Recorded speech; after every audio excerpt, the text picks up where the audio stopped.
Hello and welcome back. Today we're going to talk about a topic that I think it's quite important. And it is quite important for, I think, all investors really.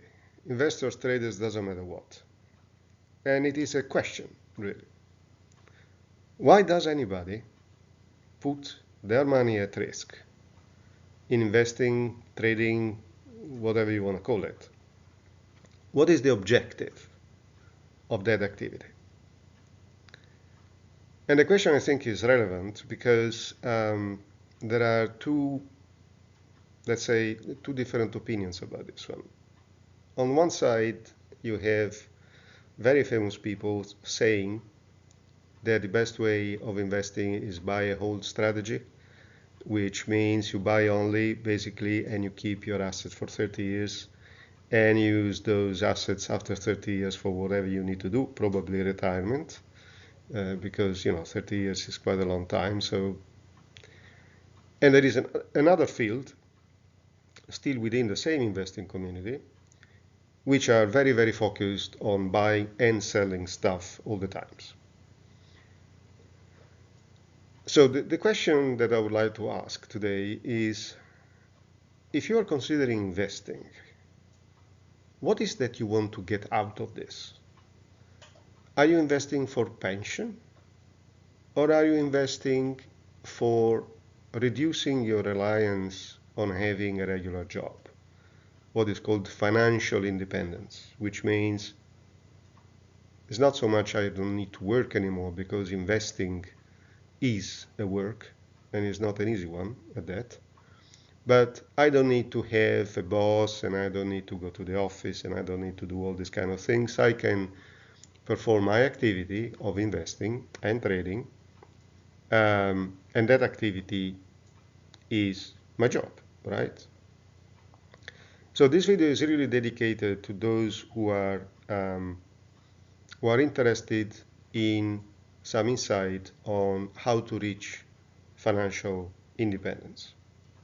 Those who are investing for pension and retirement do not really need to consider the secondary aspects of investing, which is the selling after the buying, right? Because if somebody use investing as they would use a saving account on a bank, well, they don't sell, right? They are not interested in selling until they need to sell something when they don't have a salary anymore, which is once they are retired.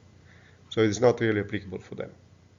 But let's talk about investing as a way to reach financial independence.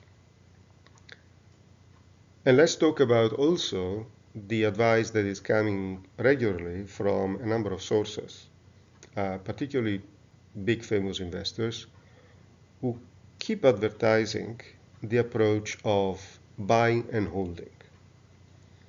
Now, what surprised me in a way is that people like Warren Buffett, who have I don't know how many billions on a bank account in cash, keep telling retail investors who have hardly any cash to buy something, an ETF or an index fund or this kind of stuff, and to hold it for 30 years. How can a person get rid of the need to have a normal job if that person doesn't generate cash from a different activity than a normal job? It's impossible. So today I would like to stress a bit this fact, right? I imagine and actually do that in my activity as investor. I see investing as a cash generating machine, because my personal objective is not so much the primary objective of investing for me personally is to generate cash. And the reason why I want to generate cash is that I want to have the opportunity to having no job, no regular job. I want to get rid of the need to have a monthly salary, because I want to have an activity that delivers the same result, which is cash, and that I can manage myself. I can decide myself how to do this. Now, there are a number of videos out there how to reach financial independence with investing, so this is nothing new. But there is one aspect that I think it's important to consider for most people out there, and that's the aspect of selling, okay? Because most of the advice coming out of the big investment people are buy and hold and never sell, the aspect of selling has always been a kind of under the radar, if you want. Not so many people talk about it at that level. Those who are talking about the selling are the technical traders, because technical traders normally, well, always, because of their way of investing, they always buy and sell. For them, is a cycle. Buying and selling is not disputable, especially when you are looking at a chart and you're following indicators. Follow indicators means that you buy when the indicator tells you to buy, and you sell it when the indicator tells you to sell it. So buy and sell are automatic. But for those, for all of those who are approaching investing and are putting money at risk, I would like to stress the need for considering certain buy rules, which I think are sufficiently famous and sufficiently clear for most people. Buy what you know, be careful about the price, you buy it, and a number of different things, buy a healthy company, etc., etc. But when it comes to selling, there is very little information out there. So the question that I get regularly asked by people I'm speaking with is, okay, I bought, these assets, whatever assets they are, and the rule of engagement for buying these assets are sufficiently clear. But the question is, how do I decide if and when to sell these assets? And the challenge there is known to me, because that was in the beginning also my question. I see my brokerage account going up in value. I started with 1,000, at a certain moment I had 1,200, and ask myself, okay, what do I do now? Do I keep it, or do I sell it and I get the cash instead? And I struggled with that in the beginning for a while, because I was never sure if it was better to buy and hold for forever time, or it was better to sell and generate cash. I was always struggling with these two different approaches.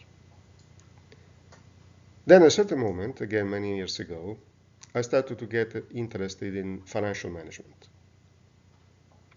So I actually studied financial management, not a very high level, just I think the basics or something more.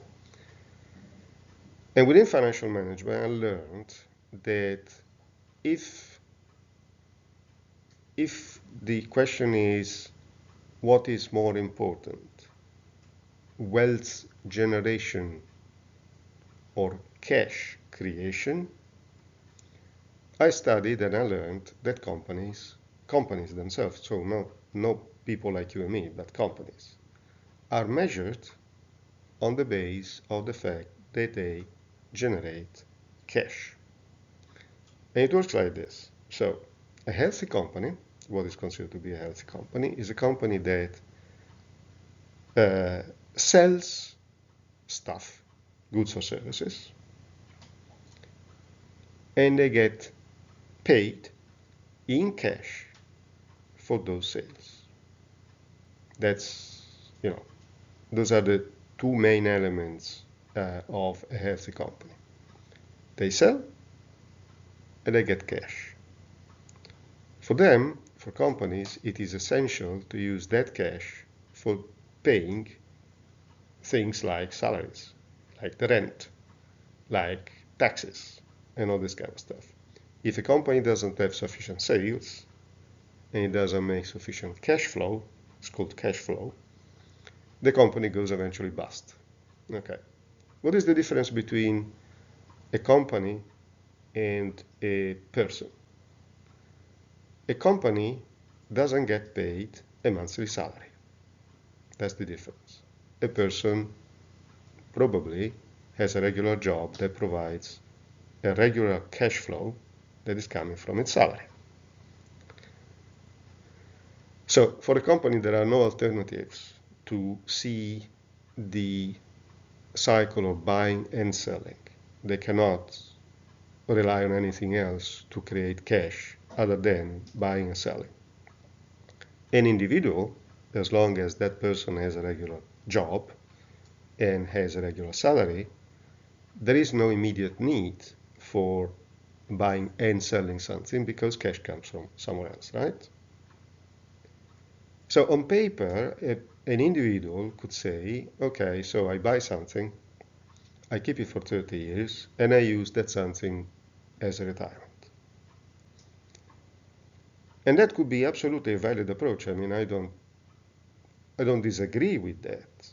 But my thinking is that actually investing can deliver both the long-term approach of creating a pension, but also the short-term objective of not needing a job and a salary at all times. I see investing as something that can provide both. And how does it work? Well, it is relatively simple. If you use a part of the capital you have, the cash capital you have, to buy assets, right? These assets appreciate. You sell them. You take the money resulting from that sale and you reinvest it in something else, or maybe the same thing, and you sell it. And you do this many, many times. Eventually, the amount of cash and the amount of assets that you buy and sell increases, and increases exponentially. This is compounding interest, okay? Cash-based compounding interest. And you can put it in a spreadsheet and calculate by yourself quite easily what happens if you buy something and sell it regularly for 5%, 10% profit. And you see how fast it goes. It is unbelievable. It's really going really fast.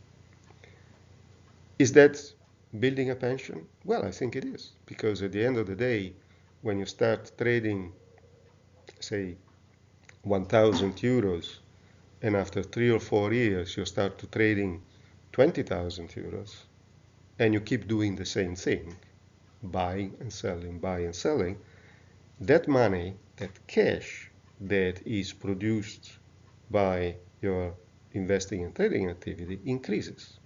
And so increase the amount of shares, the amount of assets you can buy and sell every single time. At the end of the day, the result is exactly the same.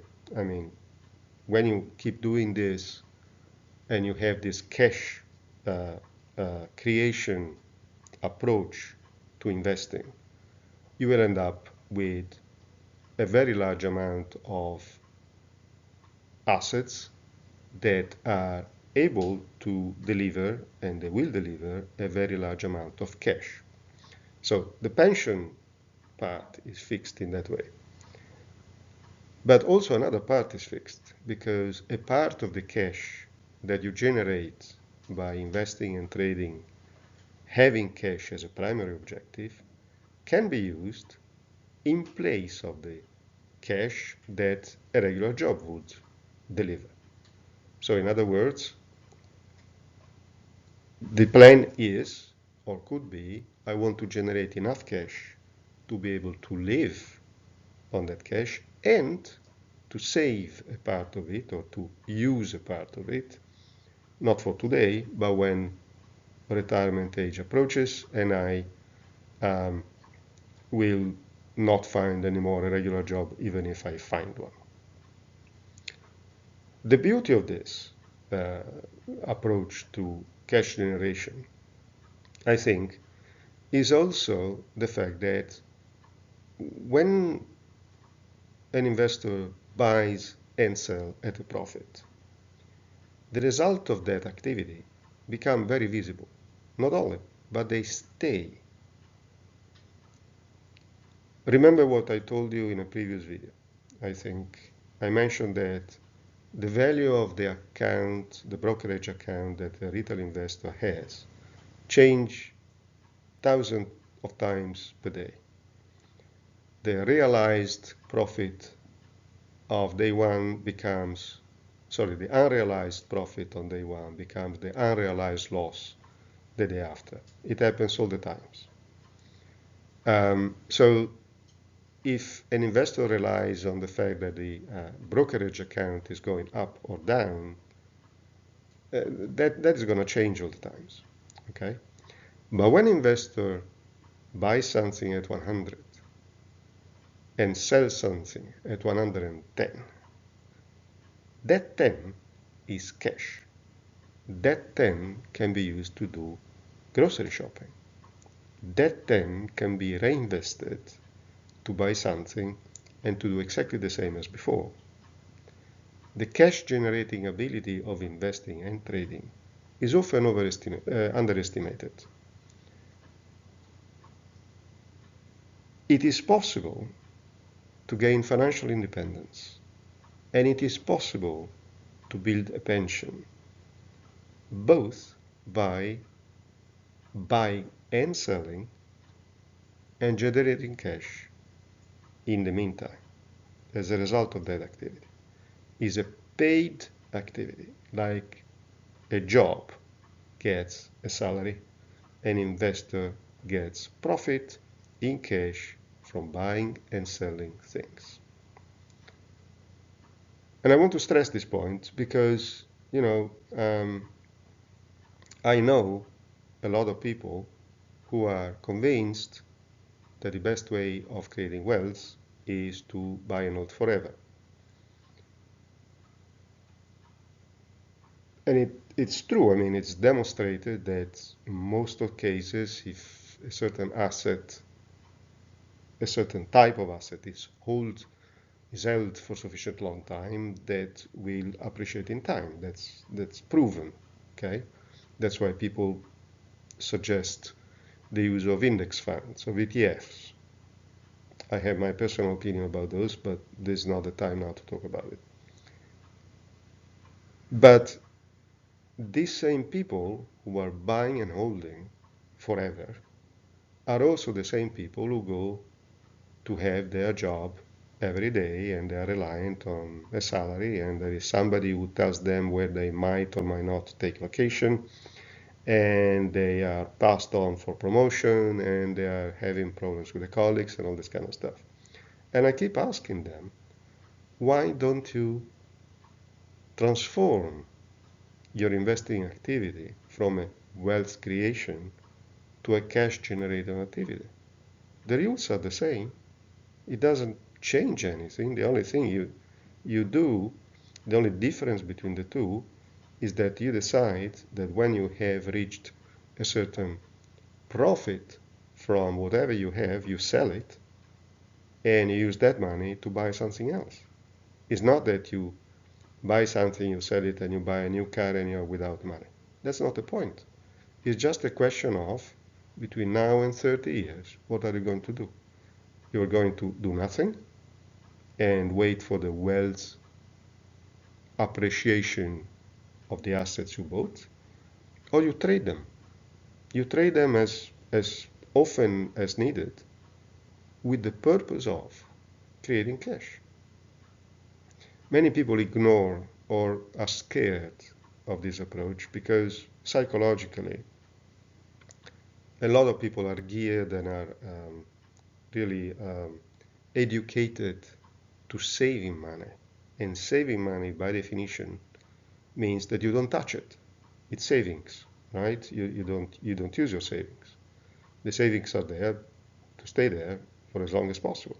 And the savings are supposed to be fed with additional savings every month. You put away 100 euros or whatever you can afford to put there, and you don't touch them. But in this way, I think a very large amount of the advantage that is included in investing and trading is completely lost. If an activity doesn't produce money in cash, for what I'm concerned, is an unpaid activity. It's fleeting, it's theoretical. It's like going to a job, not getting a salary, but being promoted. So it's nice to be promoted, but I don't see the result of it. Where are the results of my activity? And as imperfect as it is, and it is disputable as it can be, cash is king.